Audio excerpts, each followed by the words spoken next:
What's going on, guys? Bobby Betts Fights back again for another week of breakdowns. This time we got UFC Nashville. We got Corey Sandhagen kicking it off against Rob Font in the main event. Should be a solid card, top to bottom. And we're going to go ahead and break it down, starting with the early prelims all the way up through the main event. But first, before we do that, we'll go ahead and recap last week. And as always, follow your boy on the socials, on Twitter, on YouTube, and at betmma.tips. Third-party tracking website. It's going to be Bobby Betts Fights. Pretty simple. So let's go ahead and jump into last week and just roll through the bets we placed and how we did. So we ended up down 0.9 units, so we'll round that up basically a unit. It ended up being around $45. I won one bet out of the four that I placed, but it ended up being the most important one because that was pretty much a max bet for me. That was 2 units whole. So we'll go ahead and start off with the first fight, which is Vinicius Salvador versus Carlos Vergara. I had Salvador at plus 145. He closed right around plus 135, so about 10 cents a CLV. Won the first round easily. Vergara couldn't figure him out, and then when Vergara started to figure him out in the second and third, Salvador just continues to showboat. Doesn't really throw, and Vergara just outvolumes him to a 29-28 unanimous decision. So pretty frustrating, to be honest with you. But when you bet on a very volatile fighter like a Vinicius Salvador, you almost have to expect that is one of the possible outcomes. So it is what it is, down a unit on that. Next fight that we had, skipped all the way up to the pay-per-view main card, when that was Bobby Green versus Tony Ferguson, which was a bet I placed on an opener that I saw about a month and a half ago. Got Bobby Green at plus 130. Bobby Green ended up closing around minus 380. So I just, we're talking about over $4 worth of CLV. Put 2 units on it because it was a crazy price. And it was justified as the line moved ridiculously in Bobby Green's favor. And Ferguson looked decent in the beginning. I mean, it looked like it was going to be competitive. I thought Bobby Green was still cracking him. And then after the eye poke controversy, Bobby Green just pulled away and really just laid it on thick to Tony Ferguson and ended up finishing with an arm triangle. So very solid, very happy to see that. That was a 2-unit bet, so we were up 2.6 units on that. Equates to $130. Next fight was Jan Blachowicz versus Alex Pereira. Another fight. It was pretty boring. Jan had him in the body triangle in the first round, and he wasn't able to get the choke in, and then he just gassed himself out. And Pereira, I guess, outpointed him in the second and the third. I mean, Blachowicz looked bad, but with his body language, but Pereira didn't really throw much at all. So he ended up eking a split decision. I had Blachowicz at minus 114, and he closed closer to par. So not much CLV there, but, another close bet. Split decision loss. What are you going to do? And then I broke my cardinal rule in the main event, and a guy that I root for, probably my favorite fighter, Dustin Poirier, I ended up betting him at minus 150 because the line was moving his way.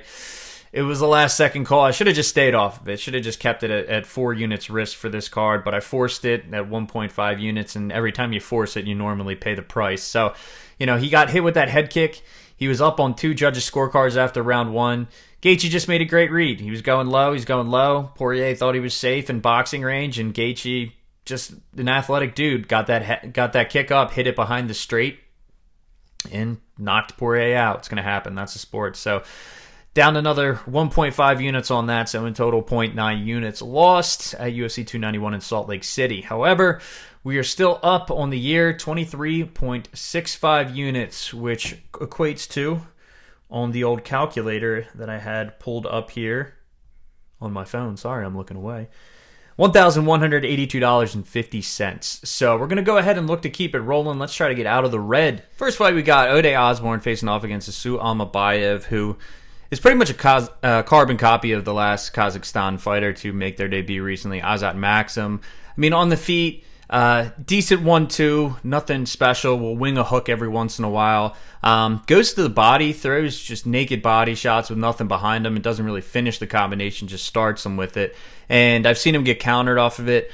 On the ground, good jiu-jitsu, good wrestling, but just nothing really overpowering. I mean, I've seen him off of his back in multiple fights. He is liable to get taken down, but he's just another guy that seems to scramble out of positions or attack a submission and just always seems to get out of these bad positions. So a lot of experience coming into this fight for Almabaev. It's 17-2. Osbourne, you know what you're going to get with him. Strike at range, he's a pretty long guy. He's really quick. I'd probably say I'd edge him in the striking in this fight because he can stay on the outside. Pending he keeps a decent fight IQ, he does really have a shot in this fight. We can't throw any flying knees with without setting him up like we did against Tyson Nam and then subsequently eat a right hand and just die. So Ode's biggest problem is his gas tank, man. And Almabaev can definitely push the pace for 3 rounds. So what it's going to come down to is whether or not Ode can bank 2 rounds and then see if he can just survive in the third and win that decision like he's done previously. I mean, against Charles Johnson, he looked gassed. I mean, Johnson looked gassed as well, but Ode definitely looked gassed in that fight. Same thing with CJ Vergara fight. Vergara took over late, so that's kind of been the storybook on Ode. If he can't get his opponent out of there early, or if he does, I mean, he is liable to get finished early as well. But in these wins, I mean, if he doesn't get these guys out early, he does let them hang around. So a guy that has the cardio and can push the pace can really give him a problem. I think in this fight, as far as the line's concerned, I mean, it opened up. Almabaev was minus 150. He's hovering right around minus 190, 194 now. In Ode, you can get him right around plus 160. So line's moving in Almabaev's favor. I'm going to go with Almabaev, but I don't love the pick. I think Ode definitely has a shot if you got him as a dog. I just really think Almabaev, he's got that cardio, he's got that pace, and if Ode starts to fade, yeah, I think Ode could win the first round, but second and third, I think Almabaev might be able to put it on him. So I'm going to go with Almabaev. Next fight that we got Cody Durden facing off against Jake Hadley. Or Hadley, I should say. Can never say his name right. It's a pretty easy one. I don't know why I butcher it every time. But in this fight, so it's funny. It can go a couple of different ways. Because both guys, their bread really does get buttered on the ground. Cody Durden with the wrestling, the top pressure, the ride time, the ground and pound. Not really much of a submission guy. He'll take the back, but he's not really, doesn't really have a big bag of tricks. Jake Hadley, on the other hand, has a huge bag of tricks on the ground. He's a Brazilian Jiu-Jitsu guy. Off of his back, he's dangerous. Omoplata sweep, time after time. He's just so quick, and he's good in the scrambles. He will stay on his back and play Jiu-Jitsu for extended periods of time, and for a guy like Cody Durden, where you really need to get him off of you, he's liable to lose rounds if Durden can get him to the ground. Now, Hadley has good boxing. I'd say decent takedown defense, but when your jiu-jitsu is so good, it can kind of be your detriment because you're so willing to go down to the ground and stay off of your back, which is Hadley's problem. I think in this fight, Hadley has a really good shot if he stays off of his back. If he actually defends the takedowns, if he tries to get on top, if he just tries to stand up, up against the cage, like wall walk, and get back to his feet. Because on the feet, I think Durden's got underrated boxing, but I think Hadley's got underrated boxing as well, is really good. And he just digs to the body, and he goes to all areas, and he's just going to be a hair quicker than Durden, in my opinion. I think Cody Durden kind of put to rest the gas tank issue, issues that he had early on in his career, like against Arichi Long and against Chris Gutierrez, where he really gassed out the end of his fight, because he's really been able to motor in the last 2 against Mota and Charles Johnson. So it's a really tough pick. I mean, Hadley got a lot of action coming in on him. I mean, Durden was right around plus 145. Hadley was minus 170. I thought it was going to move Durden's way. It actually moved Hadley's way. So Hadley's right around minus 200, and Durden's right around plus 160, 170 at the moment. So money coming in on Hadley, that seems to be the sharp side. So it's tough. I really do like Cody Durden. I think he, as a dog, he's definitely performed in the past. But in this one, I'm going to go and edge Jake Hadley just because I think on the feet, he's got the advantage. He's going to be a little bit more crisper with his boxing. And then on the ground, I think he is also dangerous with his submissions. So I think there's going to be a lot more fight-ending sequences in favor of Hadley, but I wouldn't rule Durden out for just getting that ride time, that ground and pound, and just ending up. It could be a fight where Durden has 8-9 minutes of control time and wins 29-28. It could be one of those fights where he gets subbed by Hadley because Durden's lost 3 times via sub in the past. So it is a problem that he needs to address. So we'll see if he can. But for the fight, for the pick, I'm going with Jake Hadley. No bet, though. Moving on, we got Sean Woodson is not facing Jesse Butler. He's facing off against Dennis Bazukja. So 4th opponent change for Sean Woodson. So a little bit about Sean Woodson. Long, rangy guy at featherweight, like huge. He's like 6'2". he's fought up at light heavyweight in boxing before at 215 pounds, but he slimmed down and he's just like Skeletor.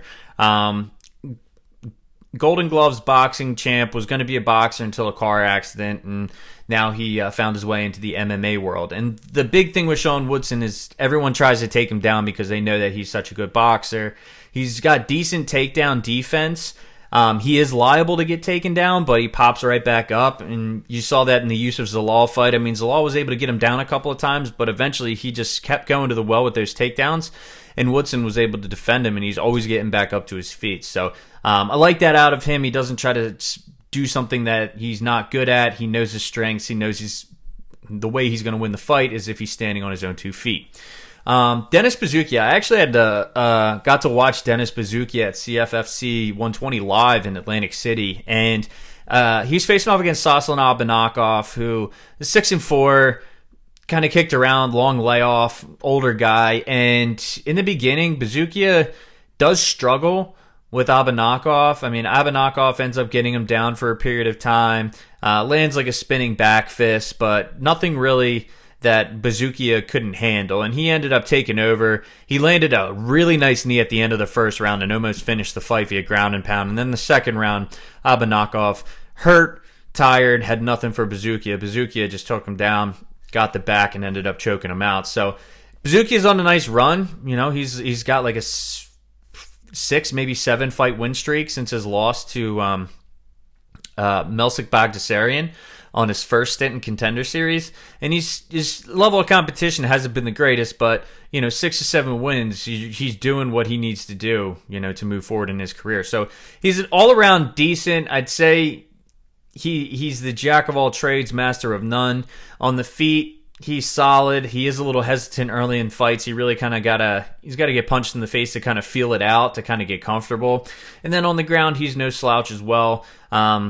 In this fight, I think Bazukja will really have to mix it up and get it to the ground if he really wants a chance to win against Sean Woodson, because I don't think he's ever faced anyone with the length that Sean Woodson has, and that jab's just going to be hitting him. He's going to be hitting him with the 1-2, and Sean Woodson's really good at going to the body. You go back and watch the Colin Anglin fight, I mean, he just batters his midsection and just ends up finishing him with just a liver shot just after he's just beating him up in the clinch and just beating up that body. So, Woodson worries me a little bit. That last Saldana fight, Saldana made a read and ended up really hurting Woodson, and pending Saldana not being an idiot, he wins that fight, but he kneed him on the ground and got DQ'd. So it's tough, though. I mean, short notice for Bazukja. Took the fight on Tuesday. I don't love it. Woodson's the bigger guy.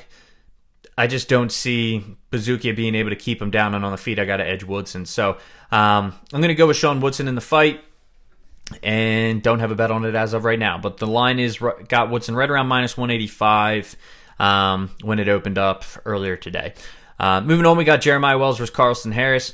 It's another interesting one. Jeremiah Wells, super explosive guy. He's going to explode into combinations. He has knockout power, lights out power. Saw that against Court McGee. Cracked his chin, put him out cold. He also has really good wrestling. He's extremely strong. He can hold his opponents down. He can get off good ground and pound. And despite what I originally thought, Jeremiah Wells doesn't really tire out. He's got a gas tank. He can go 3 rounds hard. He's fought 5-round fights before. Jeremiah Wells, he fights at a pretty insane pace, and he can keep that pace. Good clinch. Against Basil Hafez, he fought to a draw outside of the UFC. Both guys had success with their wrestling. Hafez got Wells back for an extended period of time.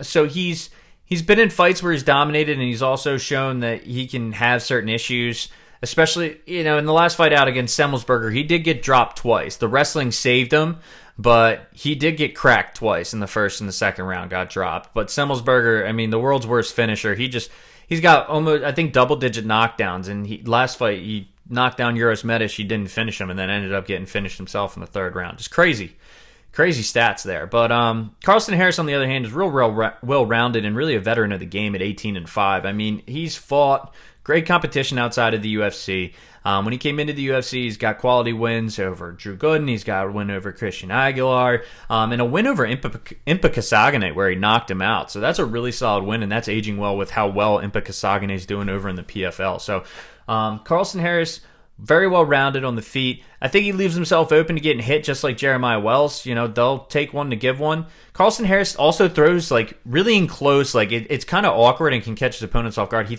kind of throws like he throws a baseball. Like he throws these kind of like these short baseball punches when he's in close. And it's kind of like a way to, I guess when you're in elbow range, instead of throwing an elbow, he's throwing these kind of like overhand baseball shots. Caught Impikasagane with one.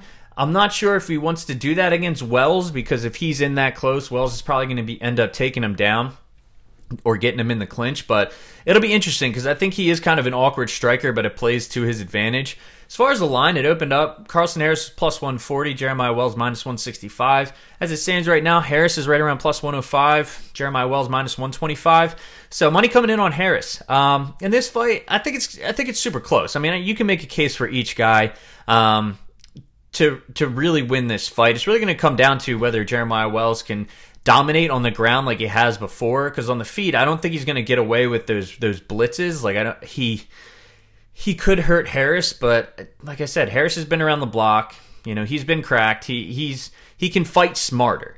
And Jeremiah Wells is just like, how many explosions do you have where you can be successful with them? And on the other hand, Carlston Harris, he is liable to get cracked, so it wouldn't surprise me if Wells caught him off guard. So, I'm talking in circles here because I really can't make up my mind on this one, and I've been flip-flopping back and forth. But right now, as it stands right now, I'm going to go with Carlston Harris as an underdog. I like the way that the line's moving towards him. I think he definitely has a shot. The only KO loss that he's had recently, or in the UFC, I should say, in his fights, has been to Shavkat Rakhmonov, who's knocking on the door for a title shot. So I'll take the dog in this one. I'll go with Carlston Harris, but I have been burned by Jeremiah Wells picking against him before, and it certainly wouldn't shock me if he did it again. So we'll go with Carlston Harris as my pick, and again, no bet on it. So moving on, we got Kyler Phillips versus Ronnie Barcelos, where in this one, it's kind of reminds me of the Said Nurmagomedov fight against Ronnie Barcelos, where he's got like a dynamic striker who's really quick twitch on the other side. And I'm really curious how Ronnie's going to take that fight, because Kyler Phillips, he's really quick. He's really fast twitch. He's in and out, and he has deceptive length for his size. He's got like a 72-inch reach, and Barcelos has like a 67-inch reach. So Kyler can strike on the outside. And kind of like Said Nurmagomedov, like he's going to poke you, and it's just going to be whether or not Barcelos is still quick enough to be able to hit back with Kyler Phillips. Against a guy who doesn't really throw in Trevin Giles, Barcelos looks like a world beater because he's not afraid of anything that's coming back. But I think if Kyler jumps in and hits him a couple of times, I mean, Barcelos is going to be pretty hesitant to just start walking him down and trading in the pocket, because he knows that there's a guy, in front of him that's just as quick as him and can touch him up. So, Phillips on the balls of his feet, in and out, kind of like kind of a karate style stance, but really just jumping in with 1-2s. Can really hurt you on the feet. He's dangerous, and he's also very well rounded on the ground. Saw that in the Marcelo Rojo fight, where he took that down to the ground and ended up finishing him there. So Phillips is liable to getting taken down. I think a lot of people are fading Phillips' gas tank that like Barcelos in this fight, because Phillips has tired out in his fights. But in those fights, like the Paiva fight that everyone goes back to, Kyler Phillips, it was arguably a 10-8 round in the first round. Like, he was trying to finish Paiva after hurting him multiple times, had him on the ground at the end of the round, pummeling his face in, and just used so much energy trying to finish him that when Paiva stuck around late, much like it happens to any fighter when you have a finishing sequence, they're going to be tired. So, he ended up losing that fight. I personally thought he still won it, but it is what it is.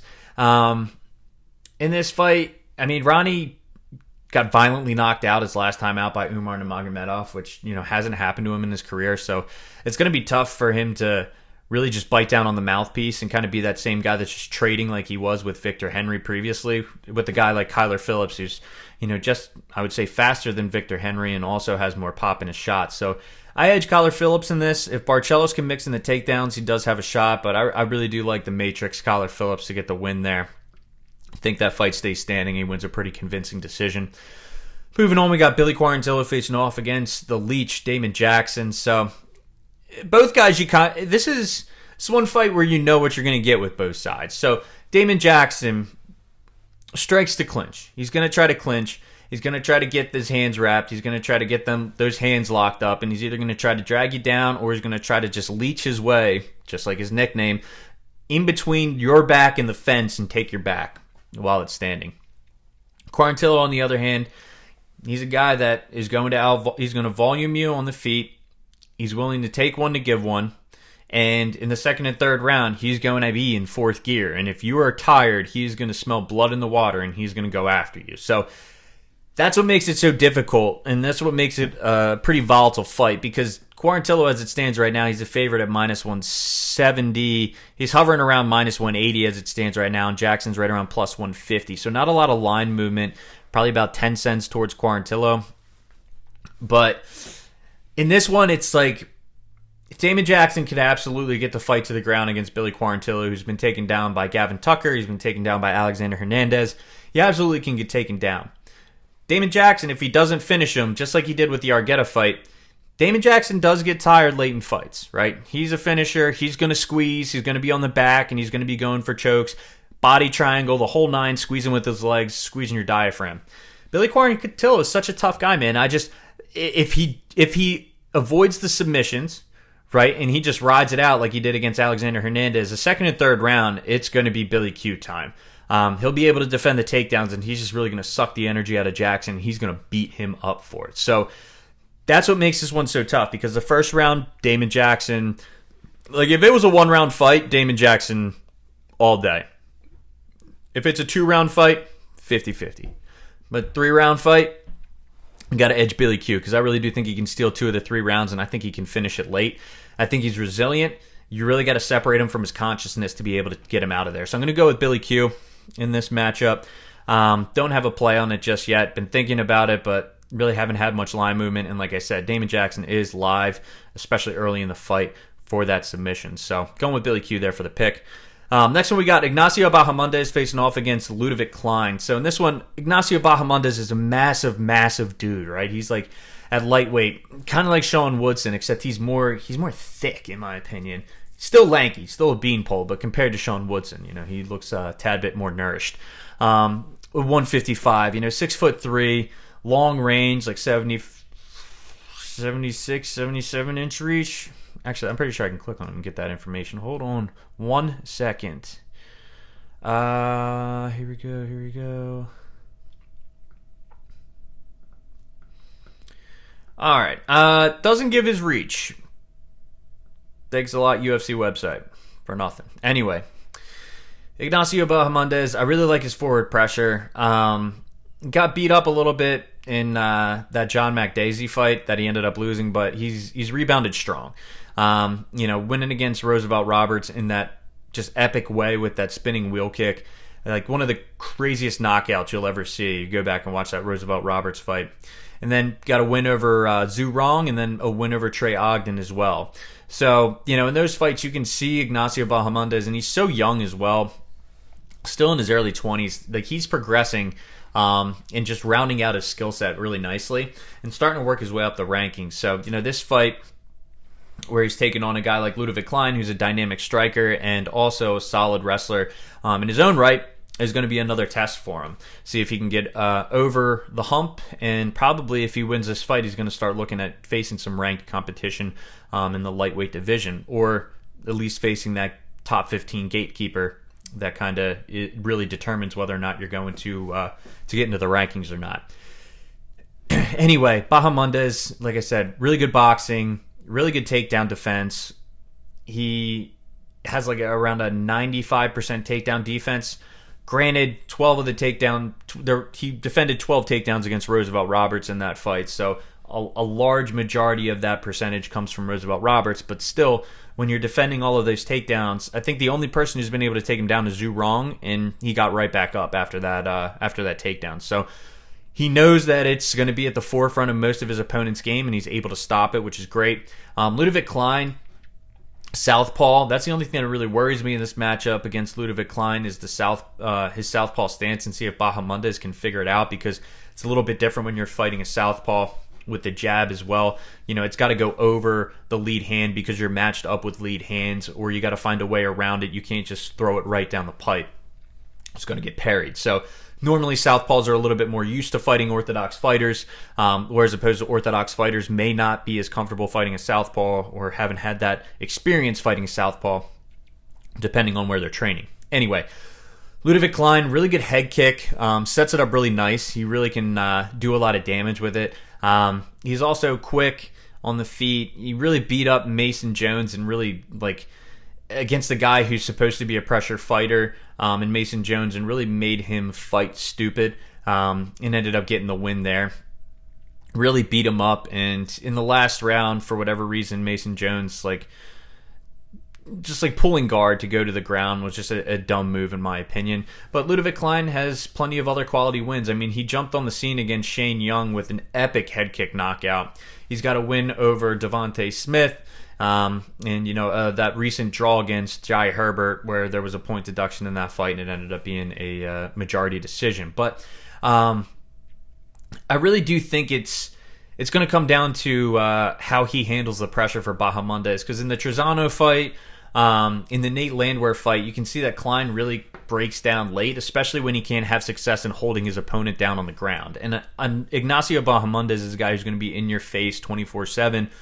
Really isn't going to back down, even if he does take some damage. You really do have to be on the move, and you got to be in and out, and it's going to be tough for Klein to really overcome that reach. And the head kick's going to be tough as well because Bahamondes is just so tall. So, unless Bahamondes is really slipping a punch or he's ducking down into the kick, I just don't see how Klein's going to be able to get that leg up. Now, that doesn't mean he can't chop the legs. He can't go to the body and mix it up, but I think at the end of the day, I like Bahamondes' length, I like his pressure, I like his boxing, and I like his takedown defense. Late on in the fight, I really do think if he's going to be in Klein's face for extended periods of time, he's going to break him. So Bahamondes opened right around minus 200, Klein was plus 170, right around minus 230 right now, so money coming in on Bahamondes. I agree with it, and I have him in a parlay as a parlay piece. So Bahamondes is my pick, and he's part of a bet that I have. Moving on to our next fight, we got Tanner Boser versus Alexa Camur. So this is an interesting fight. Boser, second fight at light heavyweight. First one didn't go so well against Ion Cutelaba. Cutelaba just too fast, too powerful for him. Ended up dropping him. Got a takedown. Started pounding him on his face. Boser trying to wall walk to get up. Taking too much damage. Keith Peterson stopped the fight. Boser protested it, but you can't use your face to block punches for extended periods of time without fighting back or trying to defend them. And that's why the fight gets stopped. So Alexa Camur, on the other hand, has had some decent performances. It's been a mixed bag for him in the UFC. Hasn't really fought all that much. He had a win over Justin Ledet, and then he got out-wrestled by William Knight, and then a very close fight against Negu Mariano, which I personally thought that he won. Ended up losing a split decision. So that was his last fight in 2021. So it's been about over 2 years since he's fought. Long layoff for a guy who's very young, only 27 years old. So we got a guy who's got 8 professional fights on his record, facing a guy who's got over 30 professional fights and has fought in some of the top-tier organizations outside of the UFC. Tanner Boser's fought everywhere. He's fought Unified in Canada. He's fought ACA in Russia. He's fought in Australia. He's been around the block. He's a veteran of the sport, and he's fought some tough guys. In this one, really, though, Boser's not going to be going for takedowns. His game is stand up. He's going to chop the legs. He's going to be in and out. He's going to be moving. Great cardio. He's going to be around for 3 rounds.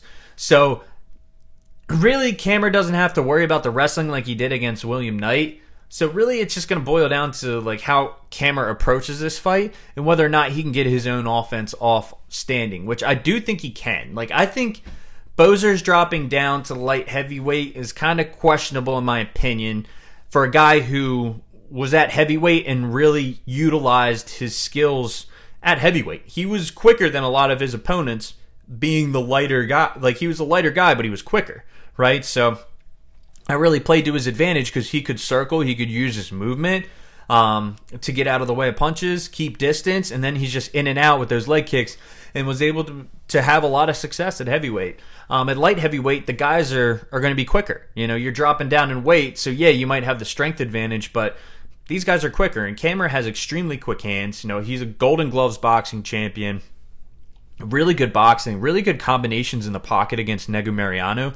And if Negu Mariano wasn't an absolute zombie, I think Camur, arguably, there's plenty of guys in the light heavyweight division that would have crumpled from some of the shots that he was giving Negu Mariano. So, it's a tough one. I mean, Camur's the underdog in this. He opened plus 160. He's right around plus 130 right now, so money coming in on him. Boser's hovering right around minus 150 after opening up around minus 190. So, in this one, I'm going to take Camur. I think he's got good boxing combinations, and I think he's at least defensively sound enough to avoid the big shots from Boser. Will he get hit with a jab? Sure. Will he get hit with some low leg kicks? Yeah, but I think he's going to be the one that's doing a lot more significant damage and throwing a lot more extended combinations than Boser, because Boser's more of like a 1-2 guy. He's not going to stay in the pocket. He's going to get in and get out. So the guy who's going to be able to throw for extended combinations is going to be Camur, and he can mix in a takedown too, because Boser can get taken down. So as long as Camur can control that and work that with his gas tank, I think he's got a real shot. And as an underdog, I really like him. So I got him at plus 160. So 1 unit on Alexa Camur, and he's my pick. Moving on, we got Diego Lopes facing off against Gavin Tucker. So this is an interesting one because you got a guy who's got a 2-year layoff and coming in 37 years old against a guy who's younger, coming off probably one of the best performances that resulted in a loss in his career in Diego Lopes against Movsar Evliev, who was a highly ranked prospect in featherweight. So Lopes had him on the ropes. Nice little rhyme there. Lopes had him on the ropes early in that fight with the striking, and then when it went down to the ground, a couple of crafty submissions, really deep armbar, really deep knee bar, had Movsar Evliev in a world of trouble in that fight. So ended up losing the decision, but no harm there. Gavin Tucker, mixed bag. Looked really good against Billy Quarantillo, controlled the striking, really good elbows in close, really busted him up, mixing in the takedowns. Good on the ground, just working through positions. Won a convincing 30-27 decision on all the judges' scorecards in that fight. Flash knockout against Dan Ige seconds into the fight. I don't put too much stock in that. Sometimes you get clipped. That's the sport. But against Ricky Glenn, that's another performance where it's just like, he just wasn't able to get it going, and he really got beat up in that fight. So, he's had great performances. Like I said, the Justin James fight, he looked great. Ended up getting the finish in that fight. Billy Q fight looked phenomenal. Gas tank looked on point. If that guy shows up against Diego Lopes, he's got a real shot. But if the Gavin Tucker that showed up against Ricky Glenn comes to fight, it's going to be a tough one for him because Lopes has decent striking. He is liable to get hit, but he's tough as nails, and he's very good on the ground. But Gavin Tucker's good on the ground in his own right? He's got very good jiu-jitsu. He's very strong at featherweight. You look at him, he's got a ton of muscles. He's extremely quick twitch. So he could absolutely catch Diego Lopes, and Diego Lopes could absolutely catch him with something. So it's going to be a phenomenal fight. In this fight, Lopes has got a lot of steam on the betting line. He was right around minus 130. He's sitting at minus 170 right now, so about 40 cents worth of movement. If you like Gavin Tucker, you can get him right around plus 140 as it stands right now. So this is a tough one. I don't have a bet on it. I'm going to go with... against my better judgment, because I really want to pick Gavin Tucker, I'm going to go with Diego Lopes in the fight. But again, this is a volatile one. No shame if you have Gavin Tucker. That's a solid pick in my book. Moving on, we got Dustin Jacoby facing off against Keddy Nzechukwu. Dustin Jacoby, I said it before, is the Mark Montoya Factory X poster child. Just chop the legs, volume on the feet, in and out, movement, win a decision. Money in the bank every time. Dustin Jacoby, Factory X. Plenty of guys do it. It's the Vink Pichel game plan, the Dustin Jacoby game plan, the Vince Morales game plan. There's so many guys that fight out of that gym, except for Cody Brundage. He doesn't have that game plan. That utilize that same technique. And against Kennedy and Nzechukwu, who's just gigantic, right? He's 6'5", has an 83-inch reach. Is what it says online for light heavyweight. Fights out of the southpaw stance.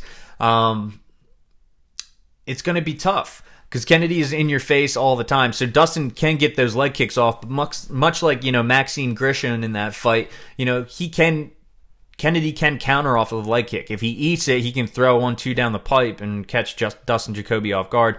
He's got good volume in his own right, Kennedy Nzechukwu. He is liable to get hit. And it really depends on... It's a mixed bag because in most of his fights when he gets hit, it doesn't seem to phase him. But against Dawoon Jung, for whatever reason, he kind of just shelled up and got hurt by one of those punches and just got, beat to a pulp early on in the fight in round 1. So I think he's put that behind him. He's really developed his ground game as well, mixing in the takedowns and getting some submission victories over Carl Robertson. And then more recently against Devin Clark, really solid performances. Win over Ion Cutelaba, ages well after his Tanner Boser comeback. I shouldn't say comeback for Ion Cutelaba because he was coming off a lot of losses. But with Ion Cutelaba coming off a win, ages decently. Dustin Jacoby coming off a couple of losses, questionable decision against Khalil Roundtree where he outvolumed him, but it seemed like Roundtree was hitting harder than Jacoby was hitting him.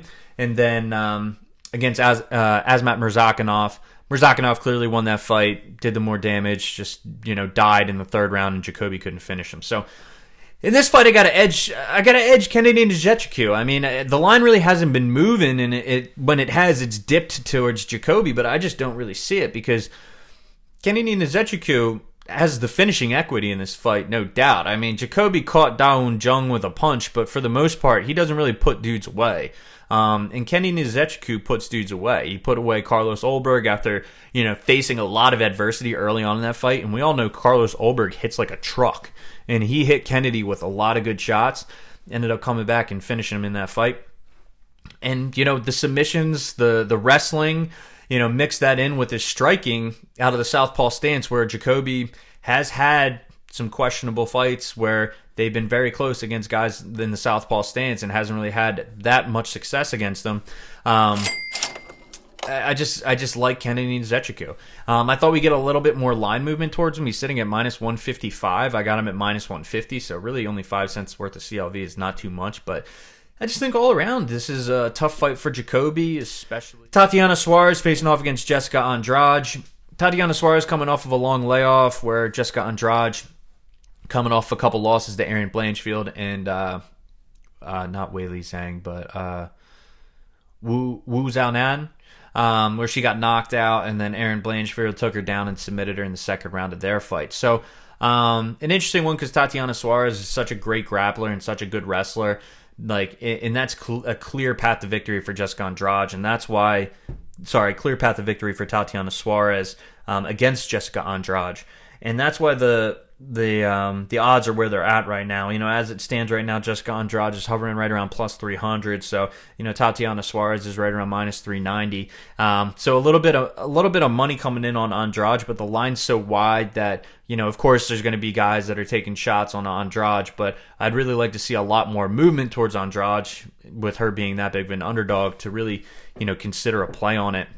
In this one, Andrade always has a puncher's chance because she has so much pop in her hands and she's got that great pressure. But Tatiana Suarez, she can take her down almost at will. And as long as Tatiana Suarez has a gas tank and isn't going to tire out later as the fight goes on, I think it's just going to be rinse and repeat for her for 3 rounds. Andrade, I just don't see her being able to keep the fight standing. If she kept the fight standing, yeah, of course she's going to have a great chance. But Suarez, she's a pressure fighter. Unless she totally just, rips up the blueprint and goes to a different game plan, the same thing's going to happen. She's just going to move forward and they're going to strike a little bit, maybe to gain some respect. But Suarez is going to stay defensively sound. She's going to get the takedown, and then from there, it's going to be all over. If she doesn't submit her, it's going to be a pretty convincing decision. So I don't see the hype on Andrade. I'm staying away from it. Tatiana Suarez is unplayable at this number at the minus 300 range. But I'm going with Tatiana Suarez as my pick.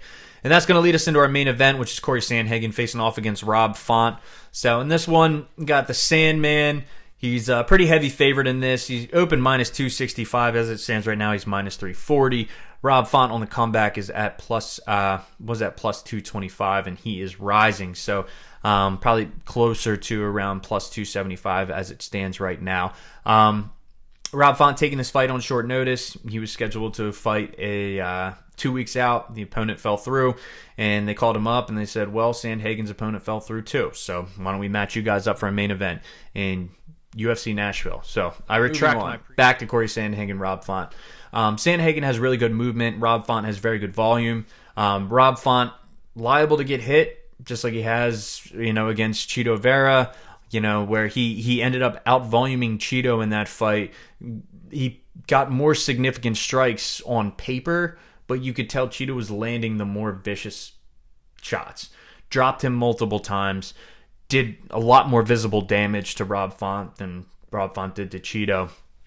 So that's kind of been Rob Font's MO. Up until he fought Adrian Yanez his last time out, where he ended up finishing him in the first round, just in a great performance of dirty boxing against Adrian Yanez, who was favored in that fight. And, a lot of people were liking Adrian Yanez against Rob Font. Rob Font said, "You must have forgot," and cleaned his clock.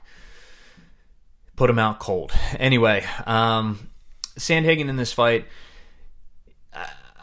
I really do like Corey Sandhagen a lot, and I think he is so close to a title shot.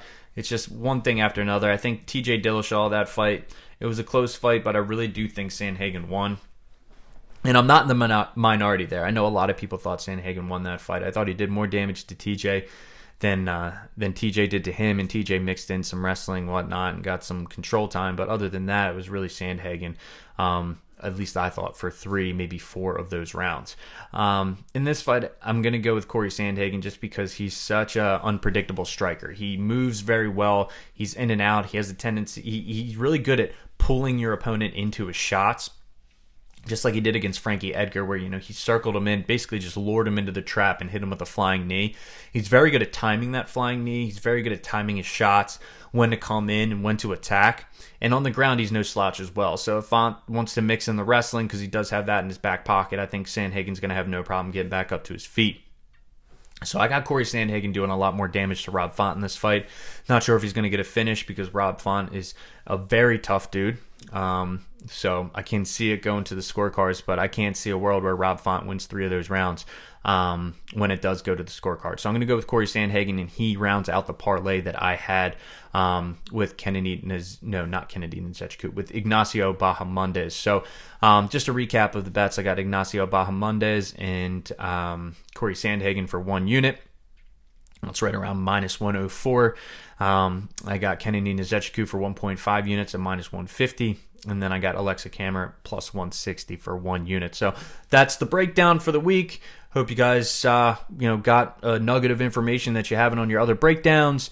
Make sure you follow me on the socials, Twitter, YouTube, betmma.tips. It's going to be Bobby Bets Fights. Hope everyone cashes their bets. I'm going to be going on vacation, so I will be watching from the beach with a cocktail in my hand. Looking forward to it. Bobby Bets Fights, signing off.